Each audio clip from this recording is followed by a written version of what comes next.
앞뒤 옆 사람에게 한번 인사하겠습니다. 반갑습니다. 사랑합니다. 어, 우리 제자들 교회 소망이었던 엘리베이터가 다 완공이 되었습니다. 지금도 작동할 수 있는데 내일 최종적으로 작동 검사를 마쳐야 돼요. 그래서 아마 엘리베이터를 꺼놓은 것 같은데요. 아마 내일이 통과가 되면 통과되는 즉시 엘리베이터를 탈 수가 있습니다. 우리 여기에 나온 우리 정종관 집사님 또 양희관 성도님이 참 많이 수고해 주었습니다. 우리 장로님이 아마 이 황금하고 또 청소하고 애쓰신 분들에게 감사를 표한다고 이렇게 했는데, 기도는 하나님께 기원하는 거예요. 복을 빌어주면 됩니다. 개인적으로 감사를 펼 수 있어도 설교가 아니기 때문에 이렇게 말을 해줘야 돼요. 기원을 올려줘야 돼요. 복을 빌어주시길 바랍니다. 여러분들도 수고하신 분들 있을 때 축복해 주시라고, 우리 환타피아의 직원들을 축복해 주시고 우리 직원들을 축복해 주시라고, 하나님 앞에 감사를 표시하는 자리가 아니고 기원하는 자리, 하나님 앞에 축복을 받을 수 있도록 우리 다시 한번 우리 한번 인사하겠습니다. 반갑습니다. 사랑합니다.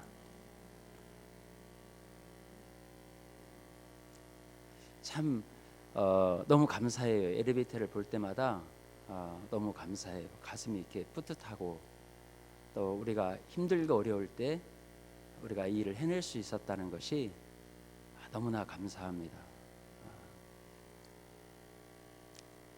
우리 하나님께 감사합니다. 한번 우리 말 한번 해볼까요?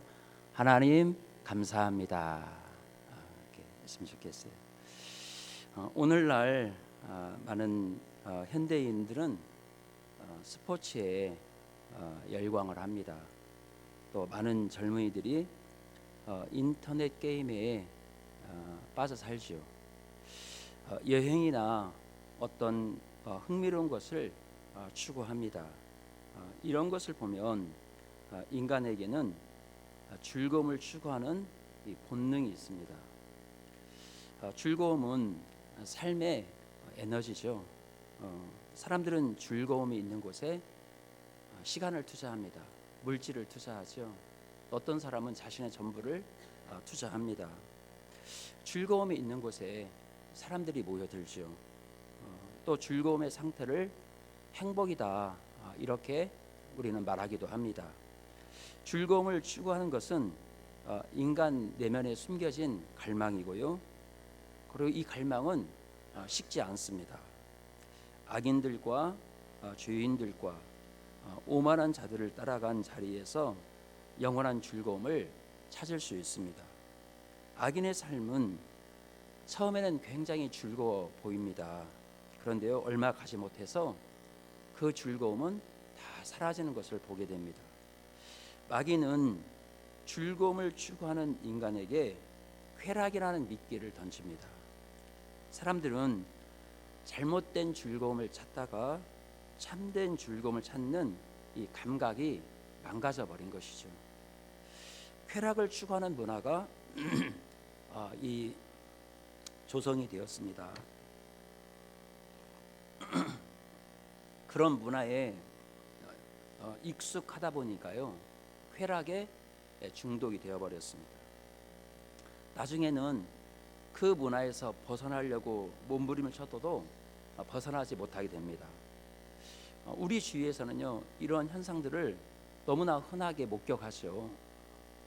이 세상의 즐거움은 한시적이고 제한적입니다. 그에 반해 신자의 삶에는 즐거움이 있습니다. 이 즐거움은 세상이 주는 감각적인 쾌락과는 그 차원이 다르죠. 하나님은 우리가 정말 즐거워하는 모습을 좋아하십니다. 여러분, 왜 그럴까요? 하나님이 왜 그렇게 우리들이 즐거워하는 모습, 기뻐하는 모습을 즐거워할까요? 하나님은 즐거움을 창조하신 분이기 때문에 그렇습니다. 시편에 보면 즐거움, 기쁨이라는 표현이 굉장히 많이 등장합니다. 데살로니가전서 5장 16절에 보면 바울은 항상 기뻐하라, 여러분 그 다음에 뭐라고 말씀하신지 아십니까? 이것이 하나님의 뜻이라는, 그리스도 예수 안에서 너희를 향하신 하나님의 뜻이라는 거예요. 그러니까 우리가 항상 즐겁게 기쁘게 살아가는 것이 하나님의 뜻이라는 이야기입니다. 건강한 신앙생활을 하는 신자라면 항상 밝고 기쁨이 넘쳐야 합니다. 믿음 생활을 바르게 하면 즐거움은 자연스럽게 따라오는 현상입니다. 만약에 신앙생활에서 즐거움을 누리지 못한다면 어떻게 될까요? 얼마 가지 않아서요, 즐거움을 찾는 곳을 찾아가게 됩니다. 그리고 신앙에 위험이 생긴 거예요. 신앙을 버릴 가능성이 농후하게 되는 것입니다. 그러면 우리는 신앙생활에서 기쁨이 있어야 하고 즐거움을 누려야 합니다. 신앙생활에서 어떻게 즐거움을 누릴 수 있고 그 즐거움이 무엇인지를 우리는 알아야 합니다. 무엇을 통해서 즐거움을 얻을 것인가, 이 주제는요, 우리 인생에서 굉장히 중요한 문제입니다. 무엇을 통해서 즐거움을 얻느냐에 따라서 우리는 죄의 길로 갈 수 있고요, 복 있는 사람의 길로 갈 수 있기 때문에 그렇습니다. 시편 1편을 좀 자세하게 묵상하고 살펴보다 보면 동양화 두 개가 딱 펼쳐진 것처럼 보여요. 한 그림 안에 동양화 두 개가 딱 펼쳐져 있는 것처럼 보입니다. 한 폭에는 열매와 잎사귀가 풍성한 신학가에 심은 나무가 보이고요, 다른 한쪽에는 잎사귀가 하나 달린 나무에 바람에 나는 겨가 그려진 그림입니다. 이것이 복 있는 사람과 악인의 차이라는 이야기죠. 1절이 악인들의 꾀를 따르지 아니하고 죄인들의 길에 서지 아니하고 오만한 자리에 앉지 않도록 거절해야 하는 것은 소극적인 행동이에요. 2절은 신자가 추구해야 할 적극적인 삶의 자세를 우리에게 말씀해 주고 있습니다. 오직 여호와의 율법을 즐거워하여 그의 율법을 지혜하러 묵상하는도다. 여기에서 이 즐거워하다라는 단어는 우리가 주목해 볼 필요가 있습니다. 이 말씀은 1절에 있는 사람들과 연결이 되어 1절에 복 있는 사람과 연결이 되어 있습니다. 복 있는 사람은 바로 여호와의 율법을 즐거워한다고 말하고 있는 것입니다. 그렇다면 여호와의 율법을 즐거워한다는 것은 무엇일까요? 여호와의 율법을 즐거워한다는 것이 뭘까요? 우리는 세 가지로 살펴보기를 원하는데요. 첫 번째요, 하나님 말씀 자체가 우리를 즐겁게 한다는 의미입니다. 하나님 말씀을 우리가 읽다 보면 우리에게 찾아오는 현상이 있죠. 처음에는 처음 성경을 읽는 사람은 졸음이 올 수 있지만, 여러분 성경을 계속 읽다 보면 성경을 통해서 즐거움이 찾아옵니다. 우리가 여행을 하다 보면 아름다운 환경, 그런 걸 보게 되면 환호를 하잖아요. 하나님의 말씀을 읽다 보면 진리의 비경을 만날 때가 있습니다. 그때 하나님의 말씀이 정말 신비롭고 놀랍구나, 그렇게 감탄사를, 이 탄호성을 올려드립니다. 여러분 그 순간에 찾아오는 즐거움이라는 것은 이루 말할 수 없을 정도로 가슴이 터질 것 같은 그런 기쁨이 있습니다. 요즘 우리가 TV에 방송되는 이 먹방 프로그램에서 소개한 그런 음식점을 찾아다니는 분들이 있습니다. 여행하면서 이 매체를 통해서 나온 먹방들을 순례하면서 찾아다니는 많은 미식가들이 있죠. 여러분 미슐랭에서 좋은 평가를 받은 레스토랑만을 찾아다니는 그런 미식가들이 있습니다. 맛있는 음식을 먹을 때 참 기쁘잖아요. 즐겁습니다. 인생에 먹는 즐거움을 누리는 것은 행복한 일입니다. 어떤 사람은 행복에 대해서 정의를 내리기를 그는 이렇게 말했습니다. 좋아하는 사람과 함께 맛있는 음식을 먹는 것이라고 말을 했어요. 참 잘 표현한 것 같아요. 내가 사랑하는 사람과 함께 맛있는 음식을 먹을 때 우리는 정말 행복하잖아요. 즐거움이 있잖아요. 그런데 예수 믿는 성도들은 다른 차원의 행복을 말할 수 있어야 합니다. 신자는 누구일까요? 영적 미각이 발달한 사람입니다. 영적 미각은 하나님의 말씀의 맛을 보는 사람입니다. 영의 세계의 맛을 느끼는 것이에요. 영의 세계의 맛은 말씀의 맛, 진리의 말씀을 느끼는 것입니다. 여러분, 신자인지 신자가 아닌지를 우리가 어떻게 알 수 있을까요? 뭐 여러 가지 구분이 있을 수 있겠지요. 그러나요, 신자는 말씀을 들을 때 마음이 끌리는 거예요. 말씀을 들을 때 그 말씀의 즐거움과 기쁨을 느끼는 거예요. 말씀을 아무리 많이 들어도 지겹지가 않는 거예요. 신앙이 깊어진다는 것은 말씀의 맛을 즐거움을 빠져 들어가는 것을 말합니다.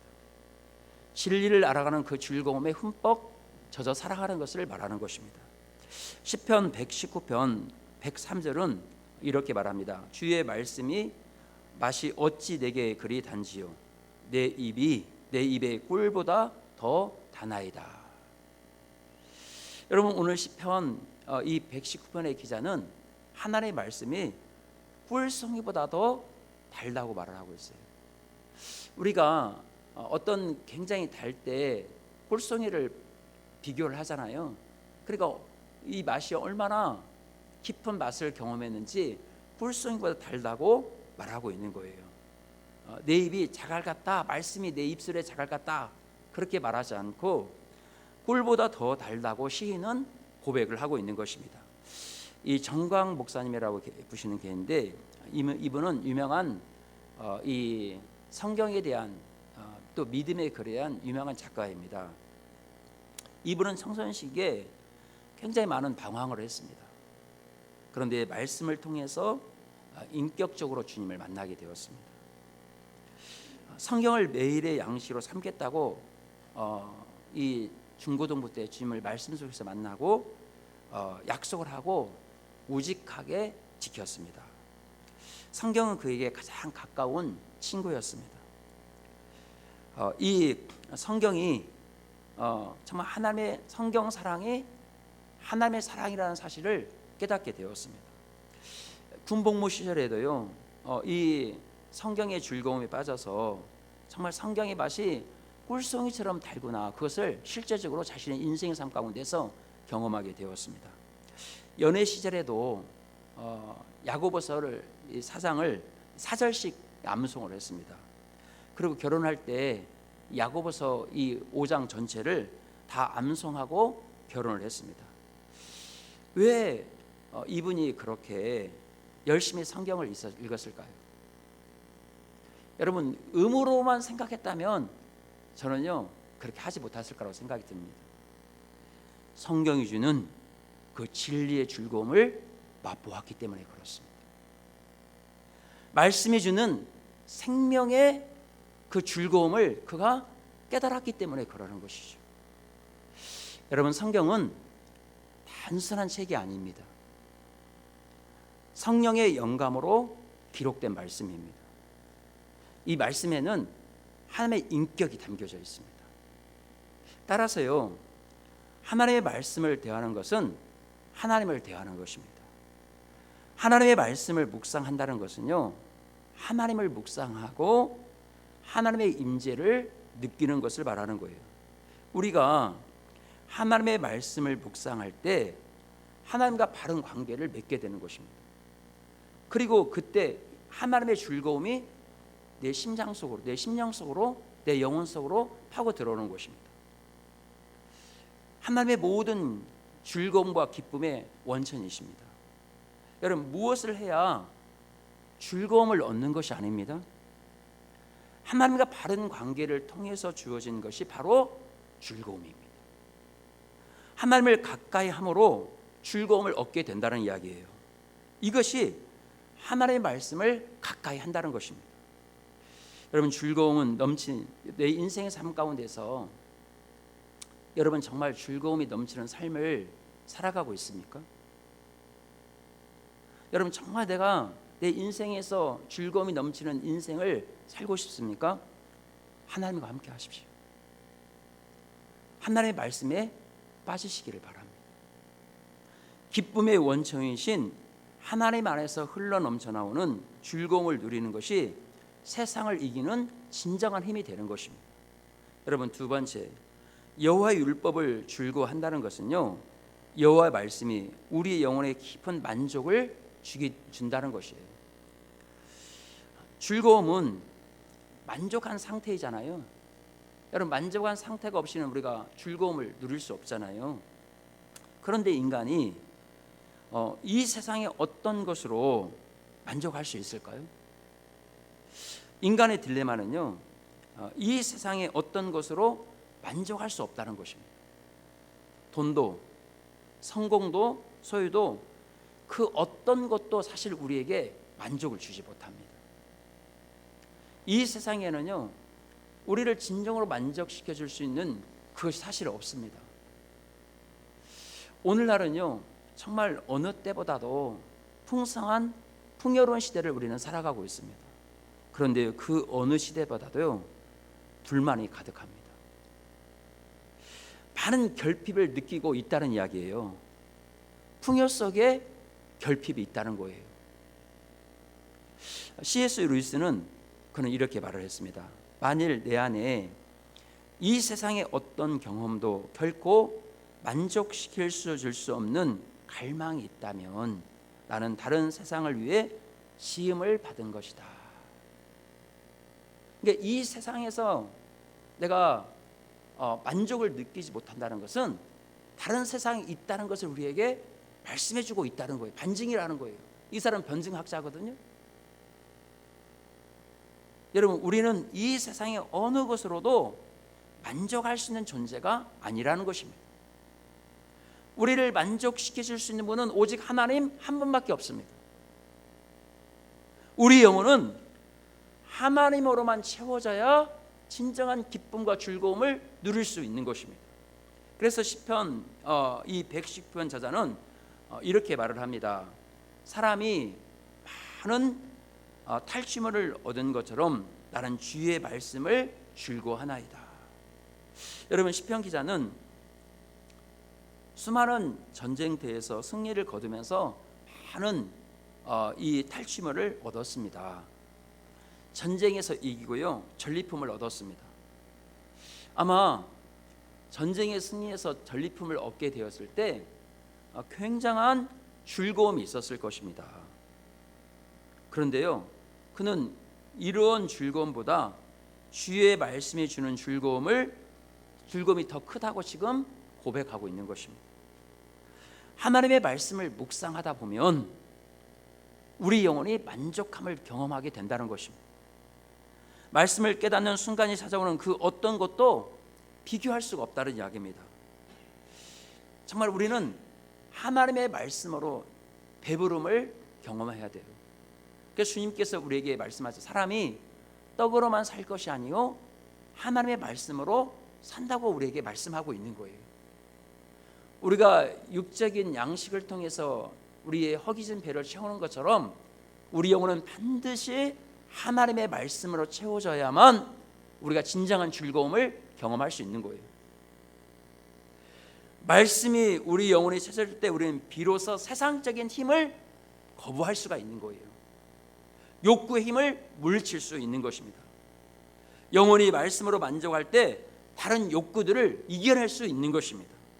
그래서 고난 가운데 망해서도 하나님의 말씀이 계속 내 심령 가운데 울려나게 되면 그 사람은 일어납니다. 절망과 좌절로 끝날 같은 인생이 하나님의 말씀을 먹으면 살아나는 역사가 일어나는 거예요. 여러분, 우리가 지쳤을 때, 힘들었을 때, 사망의 음침한 골짜기를 다니고 있을 때 우리가 반드시 해야 할 일이 있습니다. 또 욕구, 불만에 빠져 있을 때 우리가 해야 할 일이 있어요. 그것은 하나님의 말씀을 찾는 것입니다. 말씀을 먹으면 내 영혼에 힘이 생깁니다. 말씀을 통해서 내 영혼의 만족을 얻기 때문에 그렇다는 이야기입니다. 예수님은 요한복음에서 자신을 소개하는데 자신을 생명의 떡이라고 예수님이 자신을 소개하고 있어요. 생명의 떡이라고 뭐라 하잖아요. 우리의 영혼이 살기 위해서는 반드시 생명의 떡 대신 예수님을 먹어야 한다고 말씀하는 거예요. 생명의 떡이신 예수님을 먹어야 한다는 말이 무슨 말일까요? 요한복음 1장에 보면 예수님이 자기가 누구인지를 설명하는데요, 특별히 세 가지를 설명합니다. 태초에 말씀이 계시니라, 이 말씀이 곧 누구라고 말해요? 예수님이라고 말씀해요. 참 우리가 삼위일체 하나님을 이해하기가 참 쉽지 않아요. 하나님은 태초부터 말씀하신 하나님으로 이 땅에 오신 분이 예수님이시에요. 제때부터 말씀하신 예수님을 먹어야 우리가 살아난다는 거예요. 우리 영혼이 살아나는 거예요. 이 말씀으로 우리는 배부름을 경험해야 합니다. 영혼의 즐거움은 바로 말씀을 통해서 나오게 된다는 이야기입니다. 말씀으로 채워질 때 세상 욕구가 사라집니다. 말씀을 먹으면 우리 영혼이 힘을 얻습니다.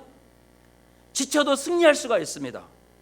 하나님의 말씀을 통해서 내 영혼이 만족함을 얻기 때문에 그렇습니다.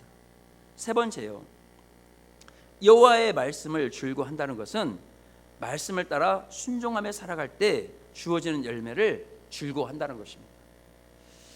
악인은요, 자기의 꾀를 따라서 스스로 즐거움을 구합니다. 그런데요, 그 결과는 고통입니다. 죄의 쾌락이 주는 즐거움은 잠깐이요, 그리고 그 고통은 영원합니다. 여러분, 이와 반대로요, 순종은 처음에는 굉장히 어렵습니다. 힘들지요. 그런데 나중에는 즐겁습니다. C.S. 루이스는 이렇게 말했어요. 우리는 너무나 쉽게 즐거워한다. 그렇게 말을 했습니다. 우리는 너무나 쉽게 만족하려고 해요. 너무나 쉽게 돈을 벌려고 해요. 너무나 쉽게 우리의 문제를 해결하려고 합니다. 사실은 이것이 속는 길이에요. 쉽게 얻은 즐거움은 얼마 가지 않아서 고통을 가져다 줍니다. 참된 즐거움은 반드시 대가를 지불해야 돼요. 그 대가는 하나님의 말씀에 순종하는 것입니다. 이 하나님의 말씀에는요, 삶의 모든 지혜가 담겨져 있고요, 세상의 이치가 이 말씀 안에 다 담겨져 있습니다. 세상에 돌아가는 원칙과 원리와 지혜가, 이 법칙이 성경 안에 담겨져 있습니다. 세상은 하나님의 법칙과 원리를 따라서 작동합니다. 그래서 말씀을 보다 보면 길이 열리는 거예요. 여러분, 하나님의 말씀을 보다 보면 무엇을 해야 할지, 무엇을 하지 말아야 할지, 어떤 길이 진정한 복된 길인지, 어떤 길이 악한 길이가 보여지게 됩니다. 하나님은요, 정말 우리가 행복한 삶을 살기 위해서 성경을 주셨습니다. 하나님의 말씀을 따라가면 우리는 반드시 행복으로 인도되는 거예요. 신명기 10장 13절은 이렇게 말씀합니다. 우리 다 함께 한번 소리내어서 읽어볼까요? 내가 오늘 내 행복을 위하여 내게 명하는 여호와의 명령과 규례를 지킬 것이 아니냐. 행복하기를 원하신 분이 이 말씀을 보면 내가 아니라 누구라는 걸 알아요? 하나님이라는 사실을 알게 돼요. 하나님은 정말 우리가 행복하기를 원하신다는 거예요. 그래서 하나님은 우리가 행복하게 살기 위해서 성경을 주신 것입니다. 잠언 10장 22절은 이렇게 말씀합니다. 여호와께 주시는 복은 사람을 부하게 하고 근심을 경하여 주지 아니하시느니라.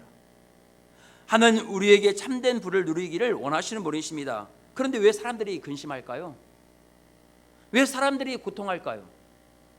그 원인은 하나님에게 있는 것이 아닙니다. 사실 우리에게 있습니다. 말씀의 원리를 따라서 돈을 벌고 말씀의 원리를 따라서 돈을 사용하지 않으면 바로 그 자체가 그 인생에게 근심과 고통을 가져다 주는 것입니다. 쾌락은요 일시적인 만족을 우리에게 줍니다. 그러나 반드시 영원한 기쁨은 약속해 주지 못합니다. 왜 악인들은 즐거움이 없는 것일까요? 말씀에 불순종하고요 자기의 삶의 방식을 고집하기 때문에 그렇습니다. 여러분, 그래서요 즐거움이 사라질 수밖에 없습니다. 복 있는 사람이 된다는 것은요 사실 그래서 불가능한 거예요. 말씀에 순종한 일은요 쉬운 일은 아닙니다. 어렵습니다. 그러나요 순종하는 삶만이 우리를 복된 길로 인도합니다. 예를 들어보면요 원수를 사랑하라는 말씀은 순종하기 쉬운 말씀일까요? 순종하기 어려운 말씀일까요? 참 쉽지 않지요. 원수를 사랑한다는 말은요 참 쉽지 않은 거예요. 그런데 원수를 용서하지 않으면 증오심과 분노가 자신에게 치명적인 악영향을 주는 것입니다. 내 마음에 정말 용서하는 마음이 없다고 할지라도 내 자신을 위해서라도 용서를 베풀어야 합니다. 말씀의 순종을 미루면 마음의 즐거움이 사라집니다. 기쁨이 사라집니다. 내 마음에 증오가 있는데 어떻게 즐거워할 수 있겠습니까? 내 마음에 미움이 있는데 어떻게 즐거워할 수 있겠습니까? 시편 119편 105절은 이렇게 말씀합니다. 우리 다 함께 읽어보겠습니다. 주의 말씀은 내 발의 등이요 내 길에 빛이니이다. 여러분, 고대 사회에서 등은 바로 이 앞을 밝혀줬어요. 이게 바로 앞에만 비춰준 거예요. 멀리 보여주지 못하고 한 2, 3m 정도만 이렇게 밝혀주었습니다. 근데 빛은요 전체를 비춰주었습니다. 이 말씀은 우리의 삶 속에서 매일매일 등이 필요하고 빛을 비춰야 한다는 사실을 우리에게 가르쳐주고 있는 것입니다. 말씀을 따라 살아갈수록 즐거움이 차고 넘칩니다. 그 즐거움은 세상에 가르쳐주는 즐거움과 차원이 전혀 다릅니다. 그 즐거움을 알았던 시인은 오늘 시편 1편 2절에서 이렇게 말씀하는 거예요. 우리 다 함께 2절 말씀 읽어보겠습니다. 오직 여호와의 율법을 즐거워하여 그 율법을 주야로 묵상하는도다. 근데 참 놀라운 말을 해요. 이 시인은요 율법을 즐거워하는 것과 말씀을 묵상하는 것을 연결시키고 있어요. 여호와의 율법을 즐거워하는 사람이 율법을 주야로 묵상하는 사람이라고 말하고 있는 거예요. 묵상과 즐거움은 연결되어 있습니다. 누가 율법을 즐거워할 수 있을까요? 누가 율법에 순종할 수 있을까요? 말씀을 묵상하는 사람입니다. 묵상을 바로 하게 되면 반드시 따라온 결과가 있습니다. 순종하게 되는 거예요. 말씀을 깨닫게 되면 순종할 수밖에 없어요. 내가 순종하려고 하지 않아도 그 말씀의 힘이 나를 순종의 자리로 이끌어가는 것입니다. 순종하면요 복된 삶이 되는 거예요. 그런데요 성경은 수천 년 전에 우리가 전혀 다른 문화권에서 기록된 말씀입니다. 구약 성경은요 이 모세의 오경 같은 것은 지금부터 BC 3000년 전에 기록된 말씀이에요. 뭐 선지서들까지 하면 한 2600년 2700년 전에 기록됐습니다. 신약 성경은 한 2000년 전에 기록되어 있죠. 그래서 참 이야기가 쉽죠. 역사적 차이가 있잖아요. 그 시대의 역사적 차이가 있고 문화적인 간격이 있잖아요. 오늘 우리의 가지고 있는 시각으로 문화를 이해하지 못한다면 알 수가 없잖아요. 또 구약은 히브리어로 되어 있습니다. 신약 성경은 헬라어로 기록되어 있습니다. 그래서 역사적 차이, 번역본 그런 언어적 차이가 있다는 거예요. 그래서 성경은 단순히 읽어서 이해할 수 없습니다. 건성으로 읽어서도 안 되는 거예요. 뭐 어떤 분은 내가 성경을 읽었다 이렇게 막 자랑하는 것처럼 말하잖아요. 성경이 이해되지 않고 깨달아지지 않으면 우리가 시간을 투자해야 돼요. 그러기 위해서 우리는요 훈련을 좀 받아야 돼요. 내가 성경을 이해하기 위해서 기본적인 참고서도 보아야 돼요. 또 교육도 받아야 합니다. 성경 공부도 해야 돼요. 여호와의 율법을 즐거워하여 주야로 묵상하는 당연은 하루아침에 도달하는 정치가 아닙니다.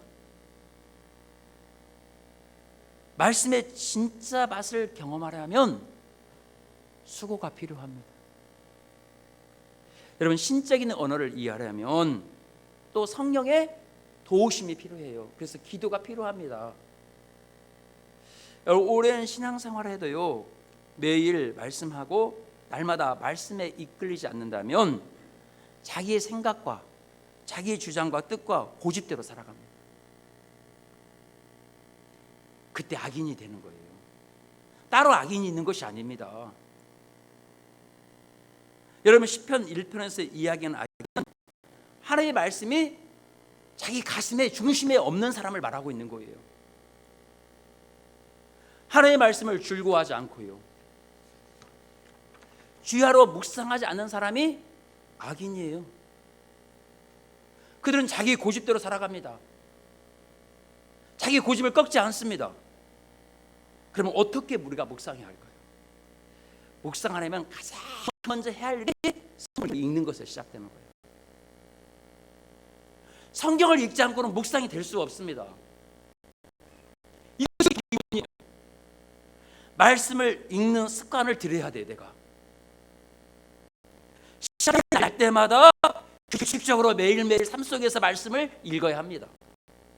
여러분, 19세기 가장 유명한 전도자 부디는 아침 일찍이 일어나 2-3시간 동안 아무 일도 하지 않고요, 성경을 읽으며 말씀에 묵상했습니다.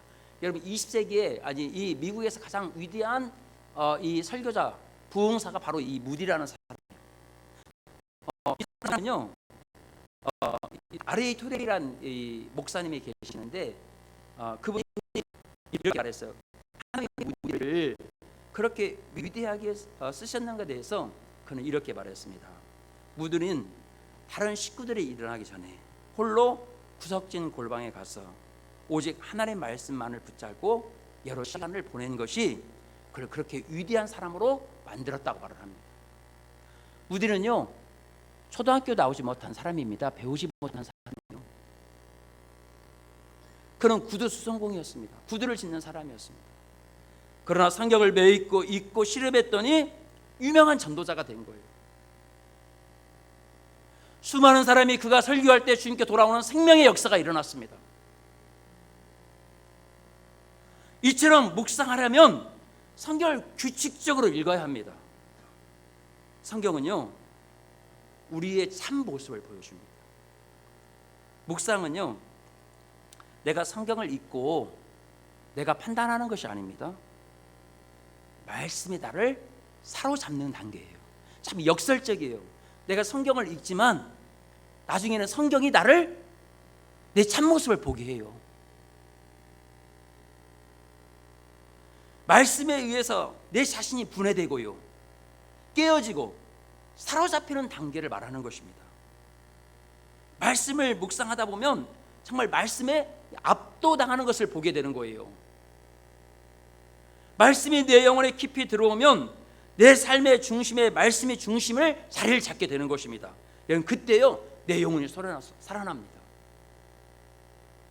그리고 내가 힘을 얻게 되는 거예요. 그리고 위로를 받습니다. 소망이 생깁니다. 그리고 비전을 품게 돼요. 하나님이 나에게 비전을 품게 하는 거예요.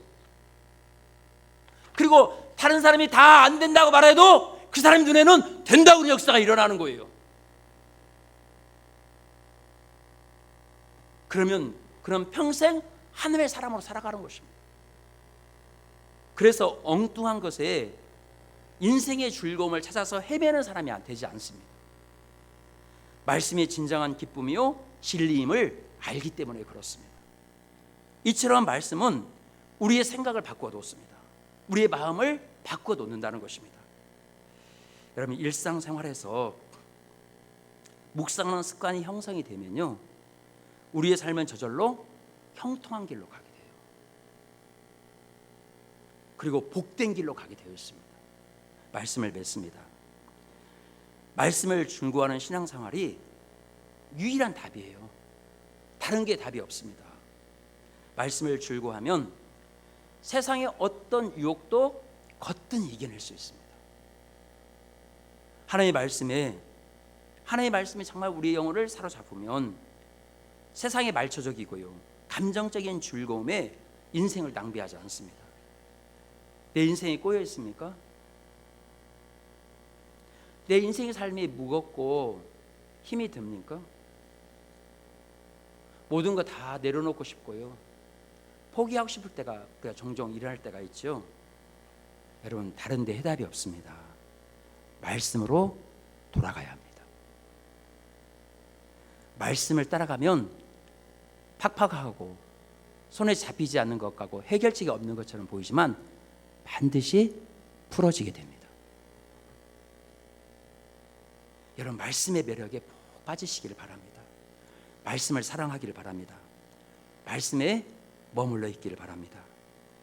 2024년도는 매일매일 성강 앞에 거하는 저와 우리 사랑하는 성도들 되시기를 주님의 이름으로 축원합니다. 하나님 아버지, 2023년 새해에는 매일 하나님의 말씀과 동행하게 하옵소서.